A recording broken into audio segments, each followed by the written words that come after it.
My name is Megan. I've been married for 10 years and am now in my early 40s. We don't have any children, but my life with my beloved husband, Kevin, is very peaceful and blissful. Kevin is a typical company employee without any major changes in his life and 5 years older than me. But since I'm working part-time, our two-person household has a reasonable amount of financial leeway, allowing us some luxuries. Our married life has been smooth without any major ups and downs.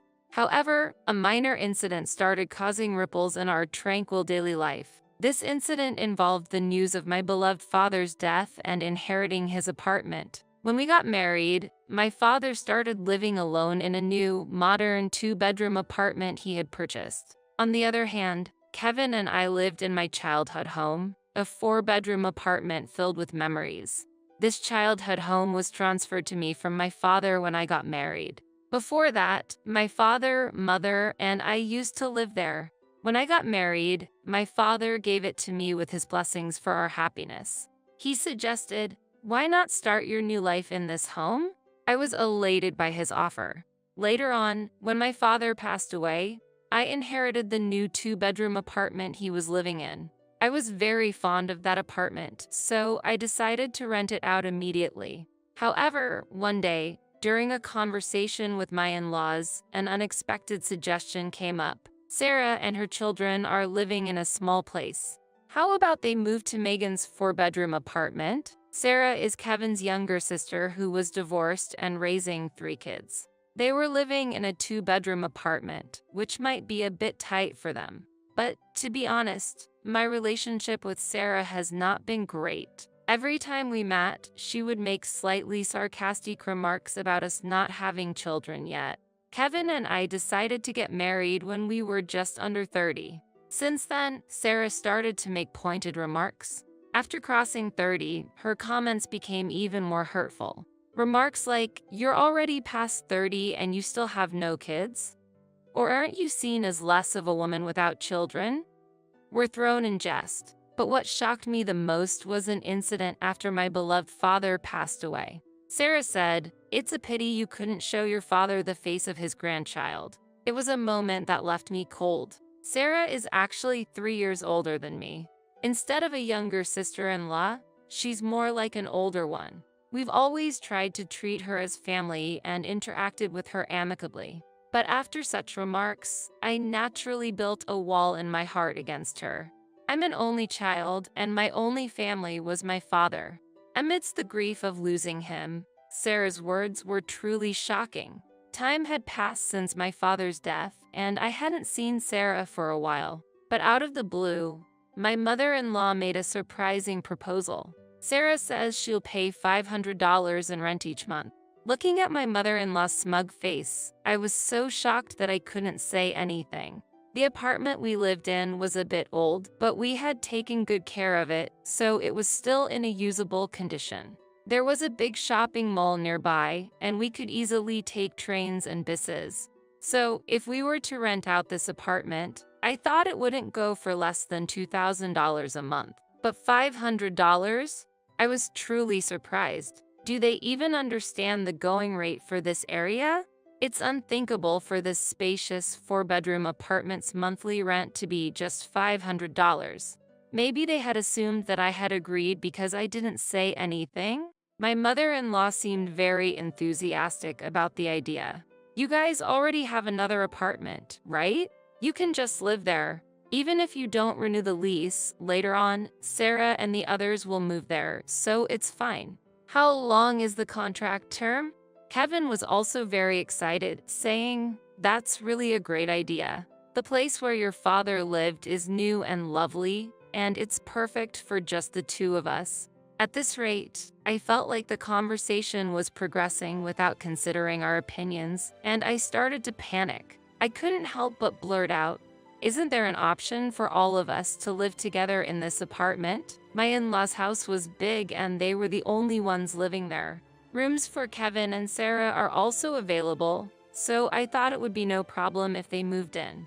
After all, they've said they want to live in a bigger place. Normally, before making such moves, you would consult with your family, I think. However, moving to the in-laws would mean the kids changing schools, and they seemed concerned about the hassle and cost of buying new school uniforms and gym clothes. I was hesitant to clearly express my reluctance to rent to Sarah in front of my mother-in-law, but I told her, "This place is my hometown. I can't just leave easily."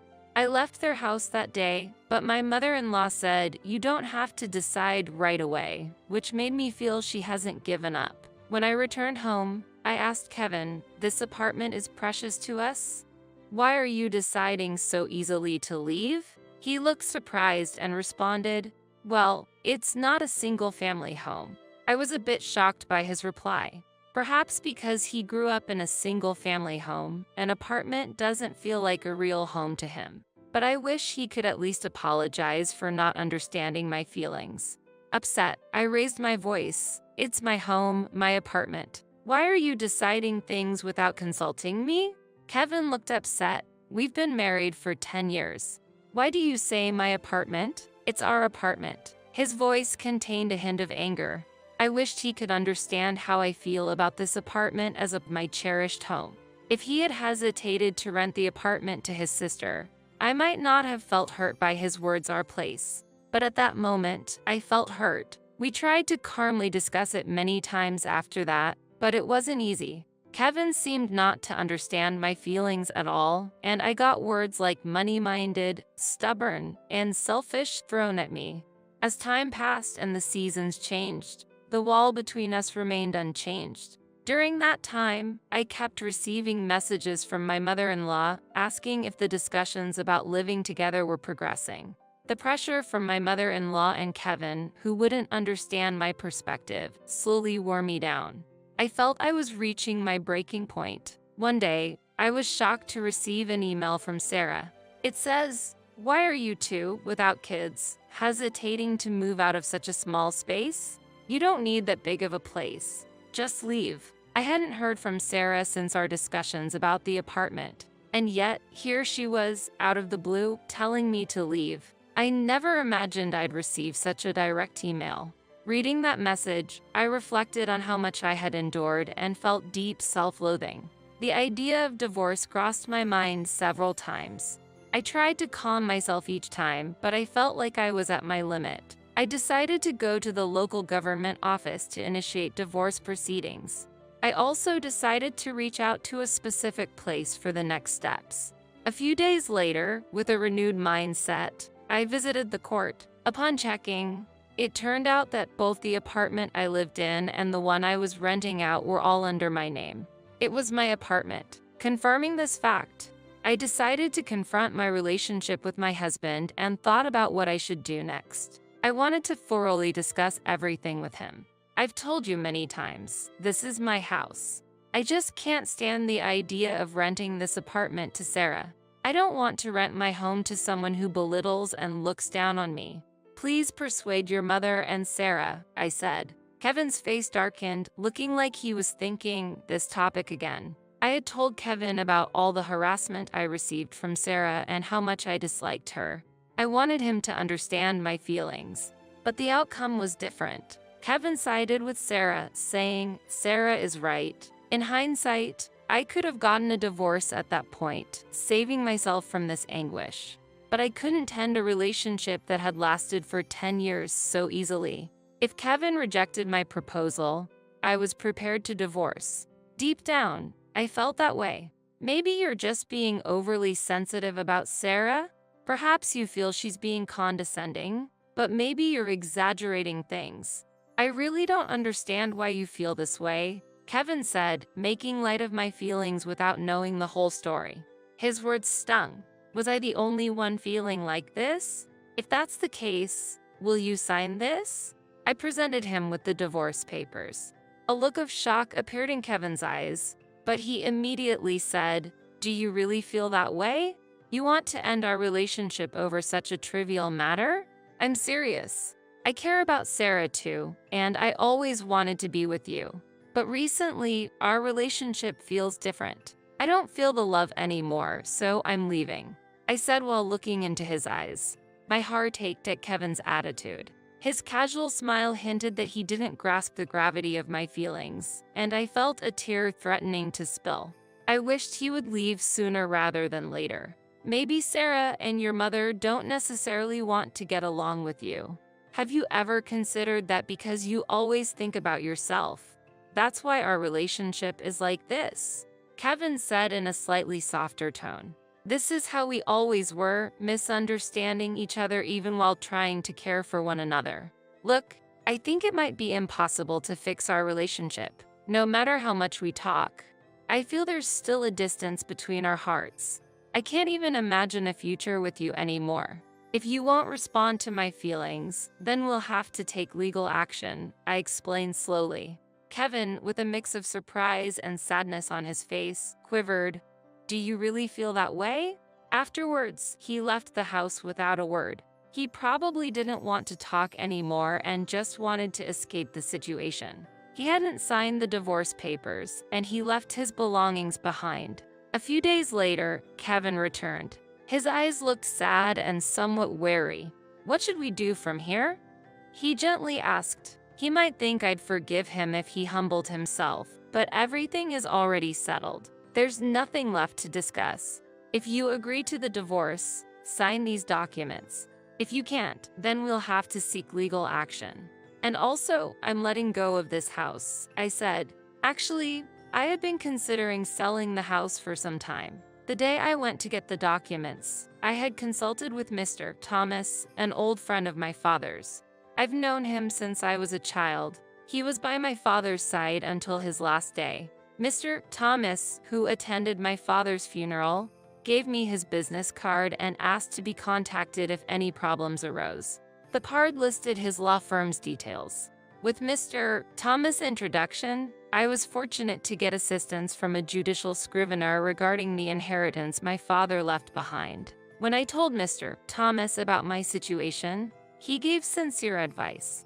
He informed me about the importance of verifying ownership, handling complications in divorce negotiations, and other helpful tips. Thanks to his advice, I could protect myself. After Kevin temporarily left the house, I decided to sell the apartment. I quickly reached out to real estate agents and informed them of my intentions to sell. I also informed Mr. Thomas about the deteriorating relationship with Kevin, his refusal to sign the divorce papers, and sought his support for the divorce procedures. When Kevin found out about the sale of the apartment, he reacted with both shock and anger. You always said this was our family home. Are you really planning to let go of such an important place? And after being so concerned about Sarah, you're truly selfish. But his words no longer unsettled me. Do you have anything else to say? I asked, looking him straight in the eyes, and took a deep breath. He was momentarily taken aback, but quickly began to assert his views. Why would you decide such an important matter on your own? The apartment might be in your name, but after a divorce, there should be a division of property. This apartment is the property of both of us who live here, right? Kevin became emotional and pleaded with desperation. In response, I gave him a slight smile and replied, Actually, this apartment has been under my name even before we got married. I've already checked with my lawyer, and any property acquired before marriage is not subject to property division. Selling the apartment, of course, had its resistance, but I didn't want to leave behind more painful memories in this place. With the information about property division from Mr. Thomas, I decisively chose to sell. Kevin, upon learning the truth, suddenly changed his attitude. I'm sorry. This place is special to you, but it hasn't been sold yet, right? Please reconsider. Why don't we give it another shot together? I'll explain things to Sarah and Mom. Please, just stop the divorce and the apartment sale. In his words, I questioned myself why I had stayed with him for 10 long years. I'm dumbfounded that I chose someone like him. Don't put on a nice face now. When we were together, you never once took my side, did you? Thinking of starting over with you now is unfathomable. So please, leave. We both need a fresh start. He wasn't easily convinced, creating a vast rift between us. But after navigating through various procedures, I finally managed to end our relationship. It's the beginning of a new life. The idea of being alone was initially daunting, but I realized it isn't as scary as it seemed. Now, I live in a new 2-bedroom apartment, living life on my terms. Don't worry, my mom is here, and even if you were gone, it would be fine. There's no problem at all. My husband coldly declared. The words were shocking to me, who had been sending $2,300 every month to my in-laws. Furthermore, my mother-in-law added insult to injury right there. A wife who can't do proper housework is not needed, she said with a cold expression. She looked almost happy, as if she was expecting me to be thrown out. Realizing that it was futile to keep serving these people, I decided to leave. Then I answered calmly with a smile, "Really? If that's what you say, then I understand. I will leave." To this, my husband Scott exclaimed in surprise, "What?" My name is Claire, a 32-year-old office worker. I met my husband, Scott, through a blind date arranged by a friend.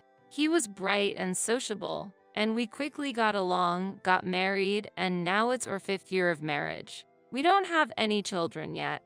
Scott had been living with his mother until we married, but upon marrying, we built a new house on his family's property. It was Scott's suggestion at the time of our marriage. Because I'm worried about my mom living alone, I want to be near her. But I also want our newlywed life to be just the two of us, so I think this is the best. But won't there be a mortgage for building the house? I wondered. The payments for the house can be fully covered with the inheritance left by my deceased father, so there's no need for a mortgage. The house will be in my name, and there's no cost for the land either. I think it's fine if we just repay in the form of monthly support for my mom.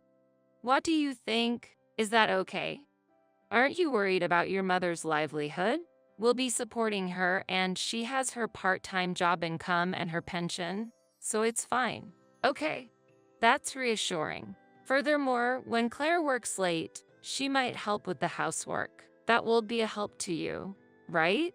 Even though we would live in separate houses on the same property, I was filled with hope at the thought of enjoying our newlywed life and building our dream home. Moreover, getting support with housework during busy times seemed ideal. However, I would later bitterly realize how naive this thought was. The beginning of our marriage was bliss itself. We were both busy with work, but the housework wasn't much, and our new house was clean and easy to maintain. My mother-in-law was also busy with her part-time job and didn't come over too often. The regular support for my mother-in-law and shared living expenses were split between my husband and me. But one day, Scott brought up a new proposal. I'll take care of all the household expenses, so can Claire make the regular transfer to my mom? I want you to transfer it to her bank account every month. What? How much will it be? Maybe about $1,500 per month? But upon recalculating, I realized that $1,500 was less than the previous amount, so I decided to secretly send $2,300 a month without telling Scott. The monthly $2,300 took up a large part of my salary, but other living expenses like utilities, groceries, medical bills, and clothing were significantly higher, so in reality, Scott bore the greater burden. Scott's salary went into a shared account from which I made the transfers, and the remaining amount was added to our savings. This method worked well for a year, but as my mother-in-law quit her part-time job and began to visit more frequently, things started to go awry. I'm getting old, so I decided to quit my job and rest. That's okay, Mom. You don't have to push yourself anymore. We're here for you. Thank you, Scott. You're always so kind. At first, it was a pleasant interaction between mother and son. But looking around the house, it seems you haven't been cleaning properly. Look, there's dust accumulating in every corner. This is something I can't overlook. I'm really sorry. I've been so busy with work recently that I haven't been able to keep up with the housework. That's just an excuse. You're living in Scott's house, so you should at least do the basic housework. And about cooking, I've heard you often take shortcuts. Is that true? I often prepare simple meals when I come home late from work, but I still try my best. Maybe it was a mistake to choose you as Scott's wife. After all these years off marriage, the fact that you still don't have children is also an issue. I think that the fact we don't have children may not necessarily be my fault, but arguing back would only lead to more conflict. Originally, the agreement was that my mother-in-law would help with household chores during tough times when we started living together on the same property. However, it seems both my husband, Scott, and my mother-in-law have forgotten that promise. Anyway, when my mother-in-law is around, her unpleasant attacks are constant. So, I've chosen to ignore them. Amidst such circumstances, a bigger problem befell me. The balance in our joint account was visibly dwindling. The cause of the problem was that Scott's salary hadn't been deposited for 3 months. What does it mean that your salary hasn't been deposited? I confronted him. Oh, about that. Scott began reluctantly, and what he said next was truly shocking. He had quit his job and was looking for a new one. I thought he was going to work every day, but he had actually been job hunting. Why did you quit your job? And it's terrible not to tell me something so important. Yeah, sorry. I really feel bad about it. My boss was very strict, never-ending nagging even for minor mistakes. Everyone makes mistakes, right? According to him, a mistake he made caused the company a significant loss. Normally, such mistakes would warrant a warning from a boss, but he didn't seem to acknowledge his fault. I would be troubled if I were his boss. But since he has already quit, I felt we needed to discuss what to do next. Is there any prospect of finding a new job? The problem is, I can't find a company that matches my skills. At this stage, shouldn't you look for a company that will hire you even if the conditions are lower? We can't afford to be picky right now, can we? No, I want to choose carefully for my next job where I plan to stay until retirement. But what about our finances? You work too, so you can support us a bit, right? It seemed his opinion wouldn't change no matter what, so I decided to endure until he found a new job, but our household income had halved. After excluding the regular remittances to my in-laws, the amount left was meager, forcing us to dip into our savings. In reality, there's hardly anything left. So, I decided to increase my working hours to boost my income a bit. Fortunately, my workplace values my abilities and readily agreed to my overtime requests. However, when I returned home late, my mother-in-law was often lying in wait. Why has it come to this? I can't believe a daughter-in-law doesn't do any housework. I'm sorry, it's because of work. Making excuses and going out to play, and then telling Scott to give you more money? I need the money for living expenses and remittances. My salary alone is not enough. Upon hearing this, my mother-in-law showed her anger. What? Complaining about just $2,300 remittance. Living in Scott's house for free and neglecting household chores. Unbelievable. Taking the amount of $2,300 lightly was incomprehensible to me. It's the money I earned with hard work. My mother-in-law seems to take the monthly remittances for granted and has lost sight of their value. Because you don't do the housework, I have to, or Scott suffers. It's tough because of such an incompetent daughter-in-law. Although my mother-in-law takes a domineering attitude, she often relies on ready-made meals from the supermarket and only does laundry for herself and Scott. The kitchen is left with used dishes lying around. Scott and my mother-in-law have their dinner prepared, but not for me. I'm usually told to eat whatever is left. Scott relaxes on the sofa in front of the TV and responsive even as I face harsh words from my mother-in-law. My affection for my husband gradually faded. His job search is not progressing at all. Scott, driven by his high pride, only aims for top-tier companies. A year has passed without him finding a job, and he just spends his days relaxing at home. Hey, if this continues, our savings will run out. Can't you do a part-time job to contribute a little to our household expenses? What? Part-time job? Scott glared at me sharply. This house is in my name, it's mine. You're just living here and can't even take care of me properly, so it's only natural for you to pay the living expenses. The future looks very uncertain if things continue like this. I'm paying for our living expenses and the remittances to your mother. You know? There's a limit to how much I can earn.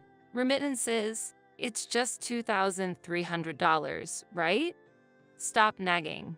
If you don't like it, leave my house. Saying that, he hit the table and left the room. My husband trivialized the amount I worked hard to earn, calling it a mere $2,300. Our marital relationship had never been more discordant. Amidst this, unexpected good news arrived. Scott had a chance to get a job at a company run by a friend of his mother. While the salary wasn't as high as his previous job, I was grateful he would be working at all. The trial period was set for 3 months. I don't think this company suits my abilities, but it's hard to say no since my mom introduced me. Scott said, as long as you're willing to work, that's fine. Do your best for the formal employment. I replied. However, I couldn't have imagined that his new job would lead to further problems. Scott left for work energetically every morning, but after a month, he started coming home late and sometimes didn't come home at all. His jacket smelled of an unknown woman's perfume. Furthermore, he didn't contribute his salary to our household and even started withdrawing money from our joint account without permission. While continuing the remittances to my mother-in-law, I decided to stop depositing money into the joint account. This made Scott furious, and he confronted me. Why aren't you putting money in the account? The balance is almost zero. Where is your salary going? You're not contributing to the living expenses. Tell me how you're using the money. I demanded. Shut up. I have friends to socialize with. You wouldn't understand. He retorted. That's not right. Am I the only one to earn and manage our livelihood? If you contribute money, I will too. I argued. This house is mine. It's only natural for you to contribute money. Scott insisted. I was appalled by his insistence that I should use my earnings for his pocket money and pay for the remittances to his mother and our living expenses. Moreover, I suspected he was having an affair. Though I had no proof at that time, I decided to investigate his suspicious behavior. I couldn't afford a private investigator, so I had to do it myself. While Scott was sound asleep, I decided to check his phone. He usually used fingerprint authentication. While he was asleep, I used his right-hand finger to unlock the phone, and it worked. Checking his phone, frequent exchanges with a woman named Kristen became apparent. The content was shocking. Really enjoyed our date today. Wish we could be together forever. Would you consider marrying me? I'll get rid of my wife. Wait for me. Can't wait to start our life in a new home. Such unbelievable conversations continued. I transferred important data to my own smartphone. After that, I headed to a specific location to find out who this Kristen was. One day, after returning home from work, I found many bags piled up at the entrance. What is all this? I've decided to live with my mom instead of you, who don't do housework. You decided to live together without consulting me? This is my house. You have no right to complain about my decisions. Since I'm paying for the remittances and living expenses, I should have a say. It's better with mom here, so you should leave. Scott coldly responded to my monthly remittances of $2,300 to his family. And my mother-in-law present also blamed me. A wife who doesn't do housework is useless, she said, smiling as if she hoped I would be driven out. Realizing it was futile to continue with these people, I made my decision. Then, I calmly replied with a smile. Really? All right, I'll leave this house. Really? Are you serious? But I'll make sure you pay for your infidelity. Infidelity? What are you talking about? Scott began to get flustered at my sudden accusation. You mean Kristen, the 27-year-old receptionist at your workplace, right? You're thinking of inviting her to this house instead of me? Don't be ridiculous. I can't entertain such baseless fantasies, but I do have proof. I counted. I showed him the screenshots of emails saved on my phone. I had gone to Scott's workplace to dig up information about Kristen and caught them entering a hotel secretly, capturing the moment in photos. Seeing this, Scott, realizing he had no way out, started making weak excuses. We've been arguing a lot lately, and I'm really stressed. Mom says she can't take it anymore with such a wife, but that doesn't justify infidelity. Why would you do such a thing? I had no choice. Kristen is the one for me, Scott declared. His words, enamored by a younger woman, filled me with disgust. The effort I had put in for such a man now seemed utterly futile. That's enough.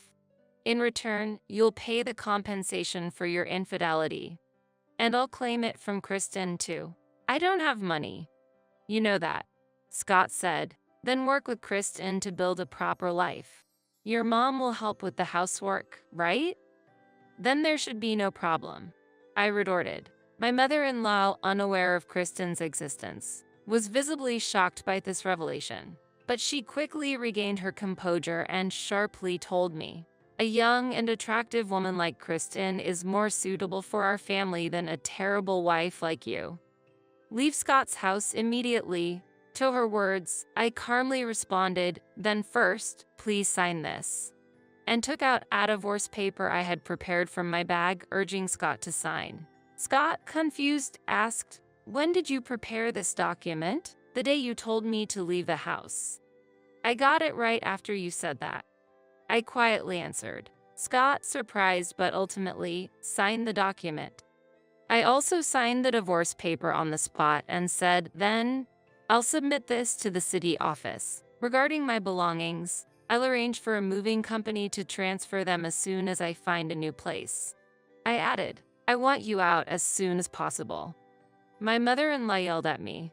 That day, I packed the necessary items in a bag and headed to my parents' house. They were surprised by my sudden return but warmly welcomed me, understanding something from my expression. The next day, I took a few days off and started taking new actions. First, I submitted the divorce paper to the city office and then began looking for a lawyer for the divorce proceedings and compensation claims. I also started searching for a new place to live. It was a busy time, but I felt fulfilled, advancing my own life. My deepest wish was to have no further involvement with that in-law family. I found a stylish apartment suitable for a single person and asked a moving company to arrange the relocation. I returned home just for the day of the move. Scott was at work, but his mother was there. The movers took out my belongings, furniture, and appliances one by one. Are you taking everything? The house will be so empty. These are all things I bought. When we married, I used my savings to buy the furniture and appliances instead of you providing a house. If the house is registered in Scott's name, then these items are mine. My mother-in-law couldn't argue and was visibly frustrated. After moving to a luxury apartment, I started enjoying living alone. I could use all my income for myself. Thanks to working overtime, I got promoted and my salary increased. This lifestyle continued for about 3 months, and then I started receiving numerous calls from my mother-in-law. I regretted not blocking her, but finally gave in to her persistent calls. Oh, Claire. Finally, I got through. What do you want? Please, can you come back? What? I thought you wanted me to leave? I'm sorry. I've reflected on it. I want you to send $2,300 to my account like before. How self-centered she was. According to her, Scott's workplace affair was exposed, and he couldn't secure regular employment, resorting to part-time jobs. Kristen and Scott had started living together, but she disliked living with his mother, who then returned to her old home. With no more remittances, she struggled to live on her pension alone. I have nothing to do with you anymore. I refuse. I firmly declined and set my phone to reject her calls. I also blocked Scott's number, wanting no further involvement. However, a few days later, Scott ambushed me outside my workplace. Claire, I'm sorry. Can we start over? I'm in trouble. I was perplexed seeing him bowing on the street. Scott said he tried living with Kristen, but she couldn't do housework. After the affair was discovered, he felt out of place at work and quit. Kristen, tired of their financially challenging life and constant quarrels, quickly left him. It's too late. I have no intention of seeing you again. If you ambush me again, I'll call police.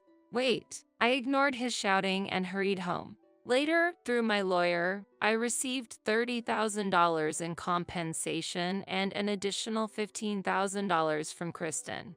I heard Scott had resorted to borrowing money through dubious means and was now juggling several part-time jobs to pay off his debts. My mother-in-law had started working part-time again and was living frugally. They were at odds, blaming each other. After leaving the company and breaking up with Scott, Kristen was working night shifts to repay her debts. Meanwhile, I adopted a small dog in my new apartment and am enjoying peaceful, happy days, looking forward to my next wonderful encounter. I am Gretchen Lewis, 35 years old, someone who has always believed that special family moments should bring us closer together.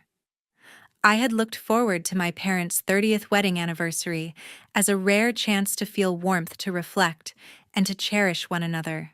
But right there in front of all the guests, my parents turned to me with cold faces and said, "What are you doing here?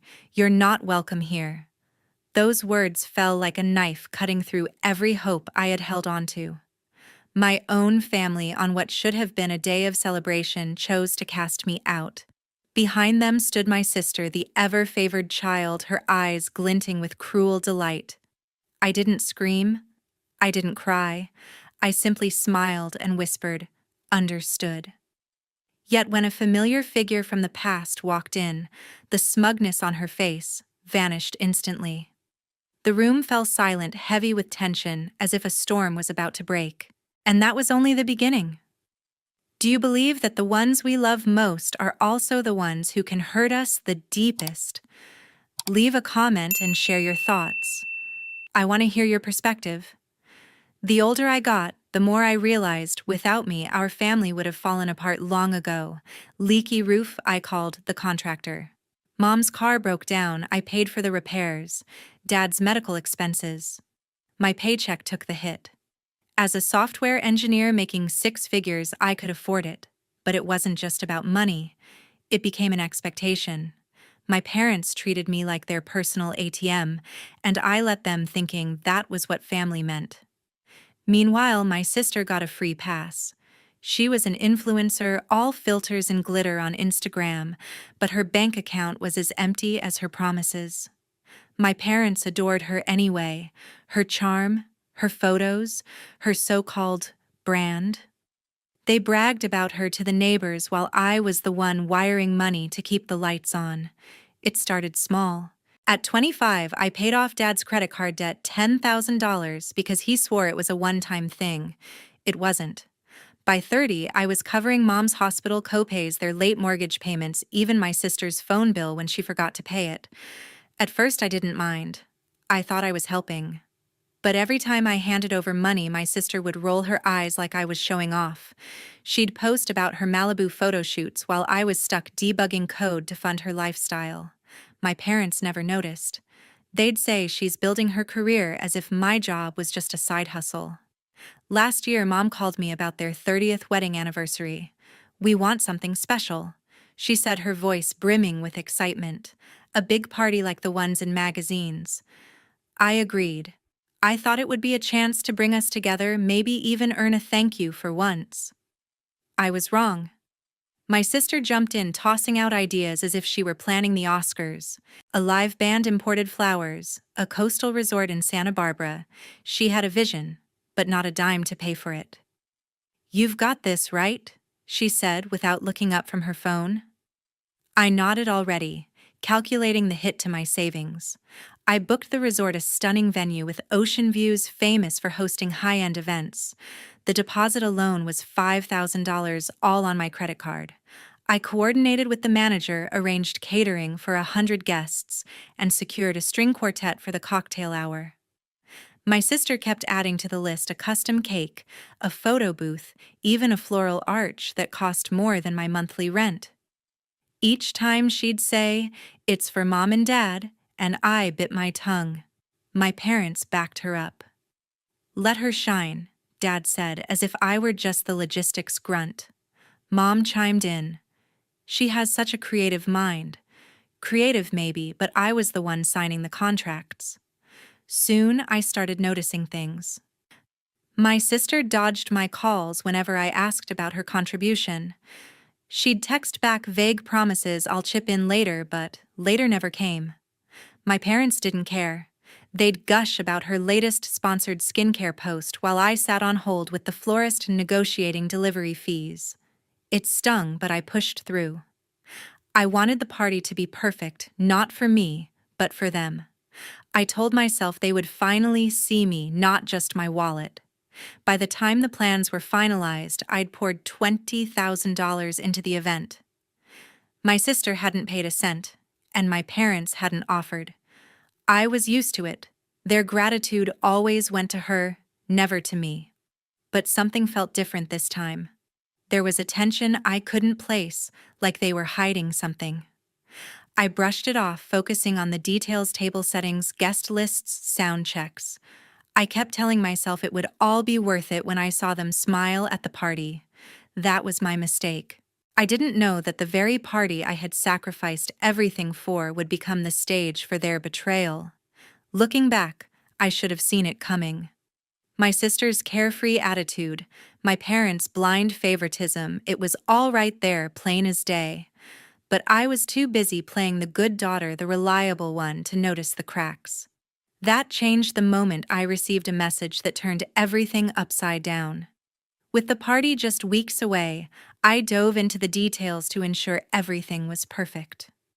I called the Santa Barbara Resort daily, confirming the layout for 100 chairs, the sound system's volume for speeches, and the timing for the cake delivery. The manager walked me through the schedule: cocktail hour at 6, dinner at 7, dancing by 8. I'd already paid a $5,000 deposit, my credit card taking the hit, and signed contracts for catering and a string quartet. My sister kept texting new demands: a vegan menu option, a spotlight for the dance floor, extra staff for a photo booth. Each one added hundreds to the bill, but when I asked her to cover something, she'd reply, "I'm curating the aesthetic." Curating, I was the one juggling invoices while she posed for her followers. I tried talking to Mom about the costs. "Don't upset your sister," she said, her voice sharp over the phone. "She's putting so much heart into this." Heart, I was coordinating with vendors while she was picking filters for her stories. Dad was no better. "Let her have her moment," he told me during a call, as if my effort was just background noise. I pushed back, mentioning how she hadn't contributed a dime. "You're the responsible one," he said, like it was a compliment. It wasn't.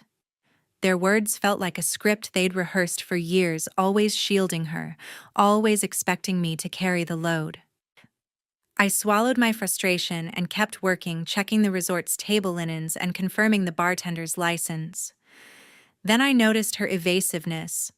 I'd text her about the budget and she'd leave me on red. Once I called and she picked up, sounding annoyed. "I'm swamped with collabs," she said, then hung up. Collabs. I checked our family's shared bank account, set up for things like roof repairs. It should have had $20,000, half from me. The balance was $5,000. My stomach dropped. I called the bank, heart pounding, and asked for a transaction history. The clerk confirmed multiple withdrawals, hundreds for clothes, thousands for a weekend getaway, all tied to my sister's card. $15,000 gone. I texted her, "Explain the account." Her reply, "Relax, it's under control." It wasn't. I called Mom and Dad, hoping they'd step in. "She's just borrowing." Mom said, her tone dismissive, like I was overreacting. "Don't cause a scene before the party." Dad added, "You've got the means, Gretchen. Can't you handle it?" Handle it? I'd handled their mortgage, their medical bills, now their party. I pulled up the bank statements on my laptop, my hands shaking. The withdrawals weren't random designer shoes, a hotel in Miami, a car down payment. My parents had access to the account. They'd seen the same statements but told me to keep the peace. Their loyalty to her was a wall I couldn't break through. I wanted to confront her, but the party was too close. I spent my nights double-checking the resort's lighting setup, ensuring the vegetarian entrees were prepped, and confirming the quartet's song list. Every task kept me sane, kept me from exploding. My sister, meanwhile, posted a teaser about the event of the year, taking credit for my work. I was ready to let it slide, just get through the day, make my parents happy. Then my phone lit up with a message from Sheila Ramsey, an old friend of my sister's I hadn't spoken to in years. "We need to talk about her," it read. "She's been lying to you." My pulse raced. This was bigger than I'd thought. The message from Sheila sent a chill through me. I hadn't seen her in years, not since she and my sister drifted apart after college.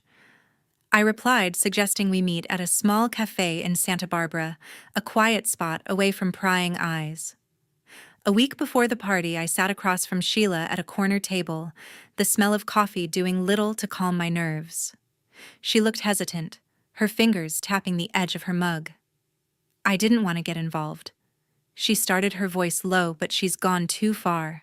She slid a folder across the table stuffed with papers that would change everything. I opened it, my hand steady but my heart racing. Inside were screenshots of texts between Sheila and my sister dating back months. I lent her $2,000 for a business deal. Sheila explained, her tone bitter. She never paid me back. The texts showed my sister promising repayment, then dodging with excuses, "I'm waiting on a sponsor," or "next month, I swear." Next came receipts, online purchases for luxury sunglasses, a spa weekend, even a deposit for a leased BMW. Then the real blow, bank statements from our family account highlighting withdrawals totaling $15,000. My contributions were in there, meant for home repairs, not her shopping sprees. Sheila pointed to a date. "She withdrew $5,000 last month alone," she said. I tracked it because she tried borrowing from me again. I stared at the numbers, my throat tightening. It wasn't just the money, it was the betrayal. Sheila leaned forward, her eyes sharp.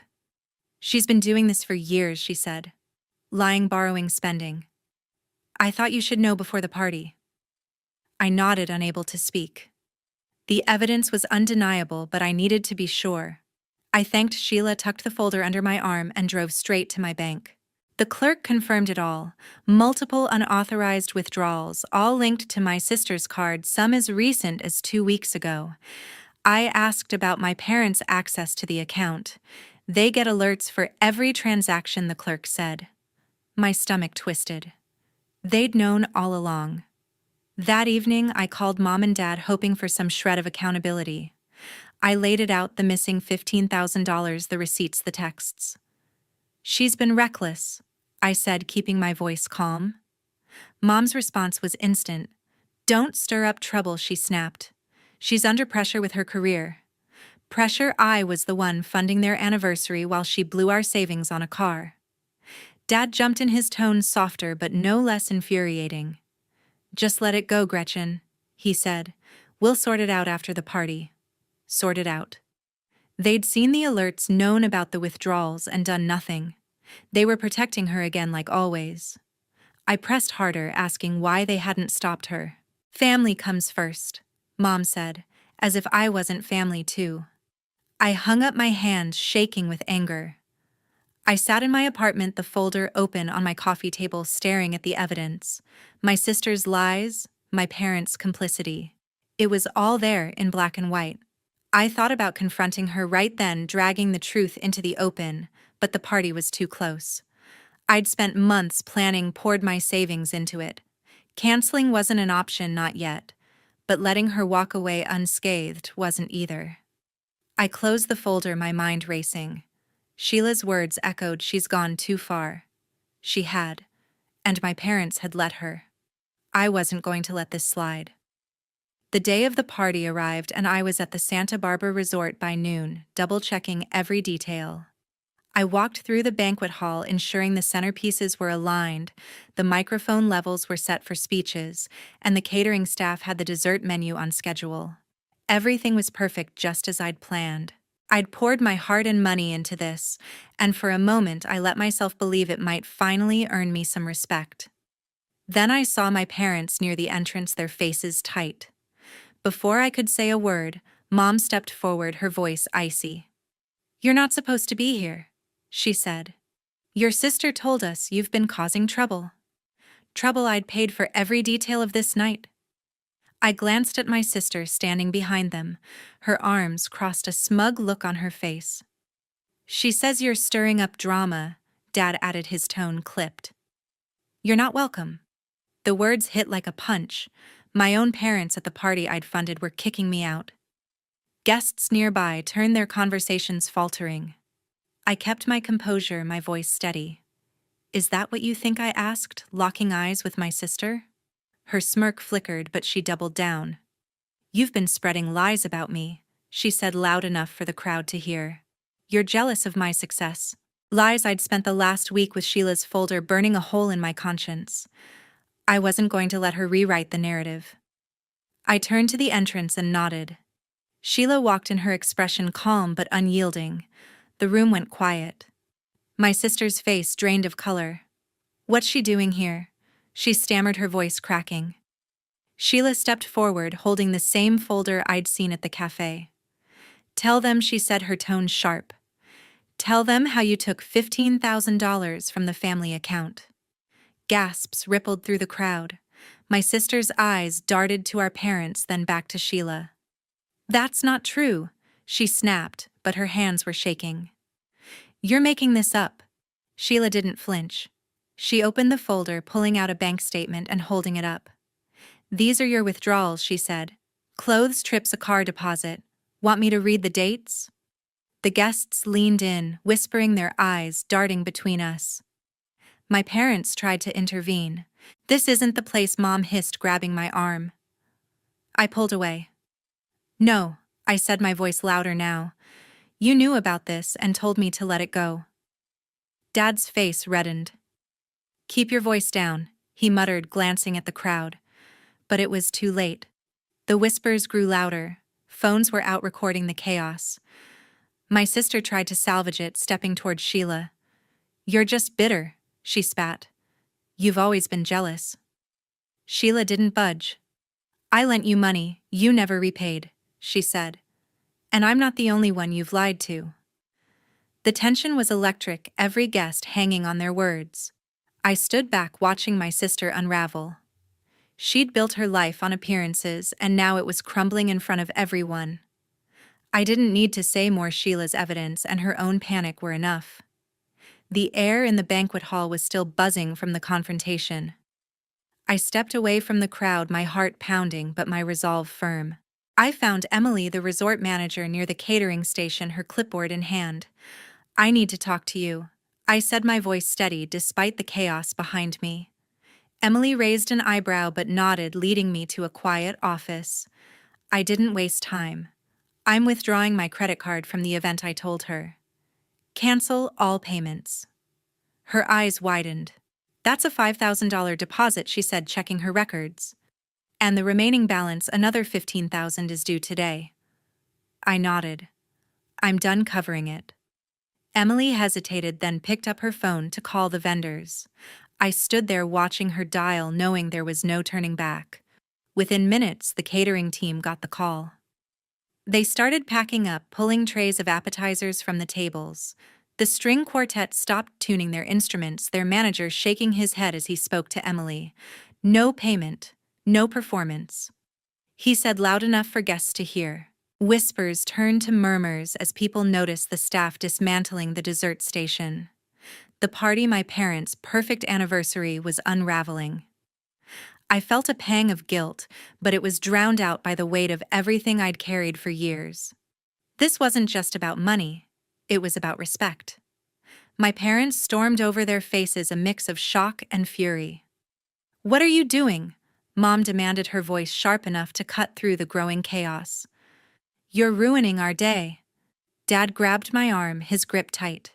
Fix this, Gretchen, he said, his tone low but desperate.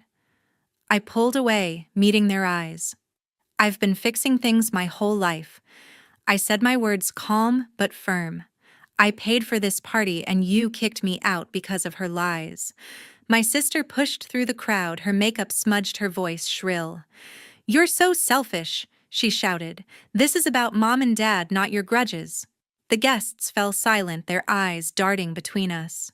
I took a deep breath, turning to face the crowd. "Let me set this straight," I said, my voice carrying across the room. "My sister took $15,000 from our family account, money I put in for our parents' home, their bills." I held up Sheila's folder, the one she'd handed me at the cafe. "She spent it on clothes, trips, a car." And they knew. I pointed to my parents, who froze. Gasps echoed through the hall. My sister's face crumpled, her hands clenching. "That's a lie," she screamed, but her voice wavered, betraying her. A woman nearby muttered, "I knew something was off," and others nodded, their phones still out, capturing every word. Mom tried to salvage it. "This is a family matter," she said, her voice pleading. "Don't air our business like this." But I wasn't backing down. "You told me to let it go," I said, looking at her. "You covered for her, both of you." Dad's jaw tightened, but he didn't speak. The truth was out, and the guests were eating it up, their whispers now a low roar. The catering staff left through a side door, the quartet packed their instruments, and Emily approached me, her face grim. "Without payment, we're shutting down," she said. I nodded, feeling a strange calm. The party was over, and so was my role as the family's doormat. My sister lunged forward, her voice breaking. "You're destroying everything!" She cried, tears streaming down her face. I looked at her, unflinching. "You did that yourself," I said. The weight of those words settled over me, heavy but freeing. I walked toward the exit, the folder still in my hand, as the hall descended into chaos behind me. This wasn't the end, but it was a start. By the next morning, the fallout was undeniable. Emily, the resort manager, called me with a clipped tone. "The vendors are furious," she said. "They're out $10,000 for unpaid services, catering, music, decorations." She explained that the catering company and the string quartet were preparing to sue, and my sister's name was on the contracts as the point of contact. "They're coming after her," Emily added, her voice heavy with frustration. I didn't feel sorry for my sister. She'd spent our family's money on her own whims, and now the consequences were hers to face. My phone buzzed with texts from Mom. "How could you let this happen?" She wrote, her words dripping with blame. "You humiliated us." I stared at the screen, my jaw tight. Humiliated them? I'd funded their celebration only to be thrown out on her word. Dad called an hour later, his voice gruff.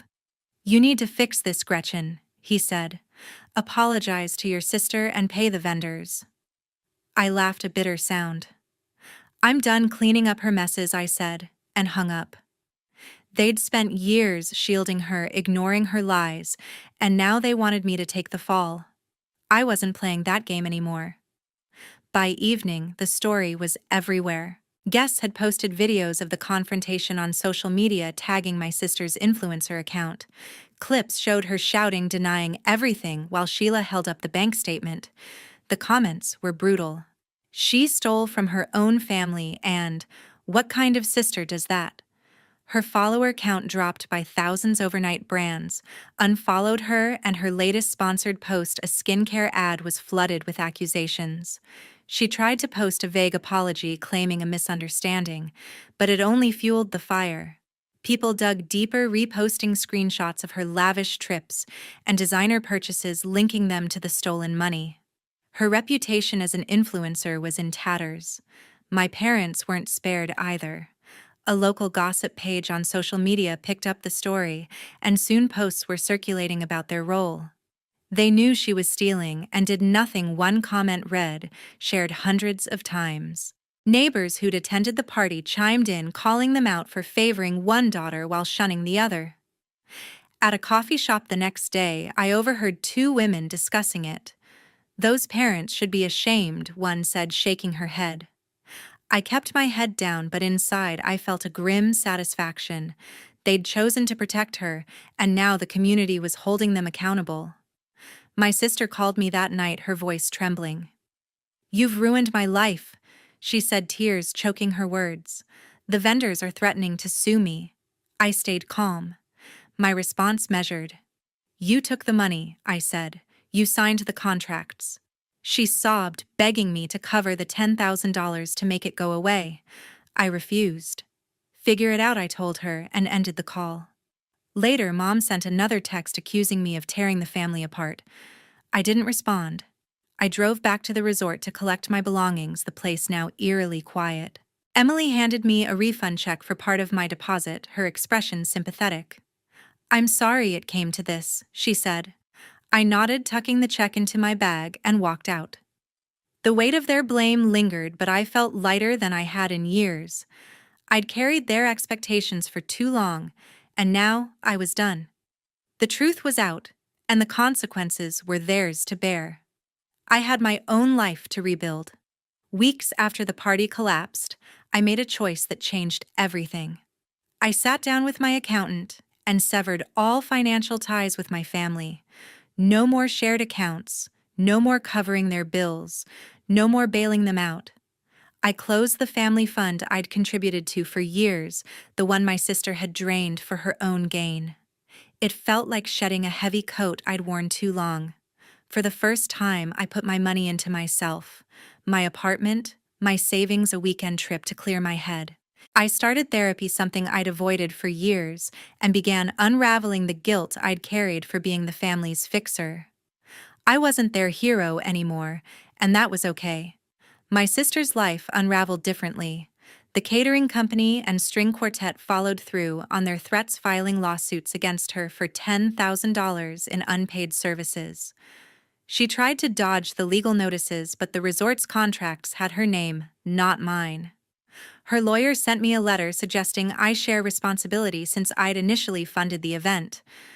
I didn't respond. She'd made her choices, and I wasn't cleaning up her mess anymore. On social media, her influencer career was dead. Her follower count plummeted to under 1,000, and brands dropped her like a bad habit.